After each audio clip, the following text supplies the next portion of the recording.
Sekalipun telah diputuskan oleh Mahkamah Internasional atau ICJ kepada pihak Israel dilarang keras melakukan tindakan genosida dalam bentuk apapun, namun hal tersebut tidak menyurutkan niat Benjamin Netanyahu. Pemimpin Zionis Israel ini masih keras kepala, serangan ke Gaza tetap akan dilanjutkan.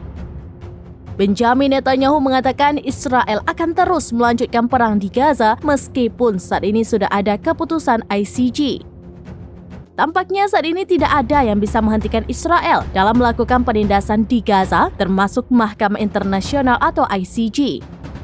Perdana Menteri Israel Benjamin Netanyahu mengatakan pertimbangan ICJ terhadap Israel melakukan genosida terhadap rakyat Palestina adalah aib yang tidak akan terhapuskan selama beberapa generasi sebagai tanggapan terhadap keputusan pengadilan mengenai tindakan darurat di Afrika Selatan.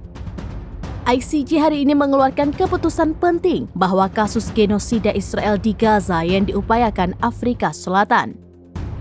Mahkamah Internasional menganggap Israel masuk akal dan Israel harus memastikan militernya tidak melakukan tindakan genosida apapun dan mengambil semua tindakan sesuai kewenangannya untuk mencegah dan menghukum penghasutan langsung dan publik untuk melakukan tindakan genosida terhadap rakyat Palestina di Gaza. Keputusan Mahkamah Internasional itu malah dikutuk oleh Netanyahu. Netanyahu mengutuk keputusan genosida ICJ.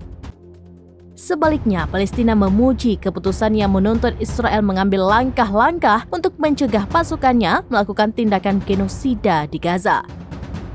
Perdana Menteri Israel Benjamin Netanyahu mengecam keputusan Mahkamah Internasional atau ICJ pada 26 Januari lalu terkait gugatan yang diajukan Afrika Selatan yang menuduh Israel melakukan tindakan genosida di jalur Gaza.